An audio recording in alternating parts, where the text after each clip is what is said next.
ఈరోజు మీటింగ్ పెట్టడానికి కారణం ఏంటంటే పరమనేడు డిఎస్పీ గారు డేగల ప్రభాకర్ ఆధ్వర్యంలో ఎస్పీ గారి గైడ్లైన్స్ ప్రకారంగా మా నోటీస్కి ఇంతకుముందు ఏదైతే మన జగన్మోహన్ రెడ్డి హత్యలో వన్ ఆఫ్ ద అక్యూజ్డ్గా ఉన్నాడో శ్రీనివాసులు అనే అతని గురించి ఒక ఫిర్యాదు మా దగ్గరికి రావడం జరిగింది. అదేంటంటే ఇప్పుడు ఒక అమ్మాయిని అతను ఇంతకుముందు ఒక పెళ్ళైన అమ్మాయిని అతను బైరెడ్డిపల్లిలో కాపురం పెట్టుకోవడం జరిగింది. ఆ అమ్మాయి భర్త కంప్లైంట్ ఇవ్వడం జరిగింది. ఏంటంటే ఆమెకి ఆల్రెడీ అతనికి పెళ్ళై 2 పిల్లలు ఉన్నారు. తర్వాత ఆమె నారాయణ నగర్లో కాపురం ఉంటుంది.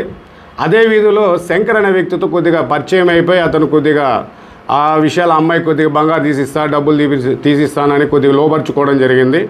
ఆ విషయం భర్తకు తెలిసి భర్తతో గొడవ జరిగింది. గొడవ జరిగిన తర్వాత అతను వేరే పని మీద మళ్ళీ గ్రానైట్ పని మీద చిత్తూరుకు కూడా వెళ్ళడం జరిగింది. తర్వాత ఎవరైతే ఆ వ్యక్తితో పరిచయం ఉందో ఆ వ్యక్తి కొడుక్కి వివాహం జరుగుతున్న సమయంలో ఇంతకుముందు నువ్వు నాకు ప్రామిస్ చేసావు, నాకు ఇవ్వాల్సిన డబ్బులు ఇవ్వకపోతే నేను మ్యారేజ్ విషయంలో గొడవ చేస్తానని ఆమె చెప్పింది. దానికి ఇతను ఏం చేశాడంటే మన శ్రీనివాసులు ఎవరైతే ఉన్నారో అతన్ని అప్రోచ్ అయ్యాడు. ఈ విధంగా అమ్మాయి నన్ను బెదిరిస్తుంది, నాకు ఏదైనా పంచాయతీ చేసి న్యాయం చేయండి అని చెప్తే అందుకు నువ్వు నాకు ₹1,00,000 ఇస్తే నేను చేస్తానని చెప్పాడు.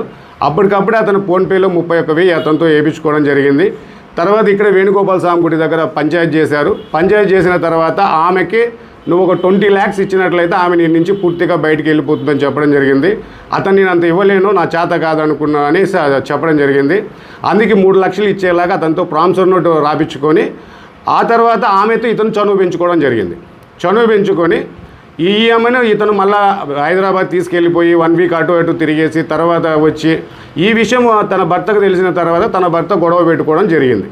పెట్టుకున్న తర్వాత మనకు పిల్లలు ఉన్నారు, ఇది పద్ధతి కాదు, ఆల్రెడీ అతనికి కూడా పెళ్ళయింది, పిల్లలు ఉన్నారు, అతను ఏదో పెద్ద మనుషులాగా తిరుగుతున్నాడు, ఎవరు అతను సహాయానికి పిలిస్తే ఈ విధంగా చేయడం తప్పు కదా అని గొడవ పెట్టుకున్న తర్వాత ఆ గొడవ సందర్భంలో అమ్మాయి కాలు జారి పడితే కాలు కూడా బెనికి ఇరిగింది.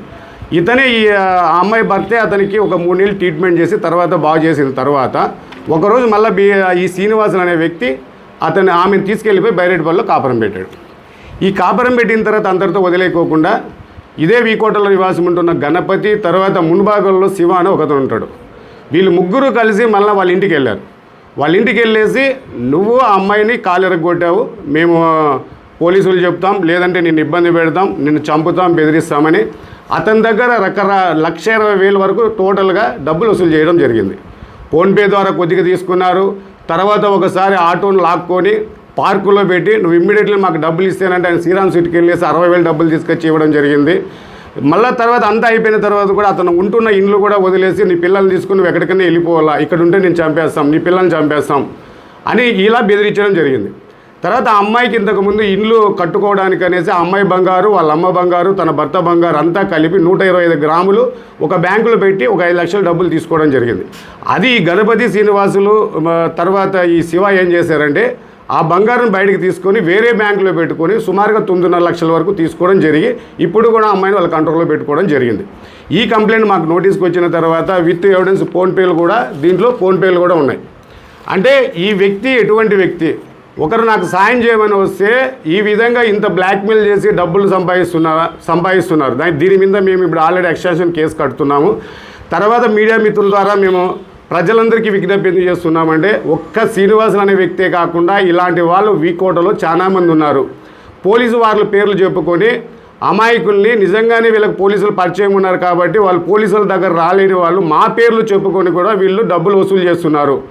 దయచేసి ఎవరన్నా ప్రజలు ఇంతకుముందు ఎవరైనా సరే ఎవరి దగ్గరైనా సరే రాజకీయ నాయకులు కావచ్చు, మీడియా మిత్రులు కావచ్చు, పబ్లిక్ కావచ్చు, మిమ్మల్ని నిజంగానే మోసం చేసిన వ్యక్తులు మీరు వచ్చినట్లయితే మేము కేసులు కట్టి మరీ విచారించి మీకు న్యాయం చేస్తాము. ఇవి ఇంకా చాలా జరిగినాయని మాకు తెలుసు. దయచేసి ఎవరైతే బాధితులు ఉన్నారో ప్రతి ఒక్కరూ మా దగ్గరికి రావండి. మా దగ్గరకు వస్తే వాళ్ళ మీద మేము కేసులు కట్టి మీకు న్యాయం చేస్తాం.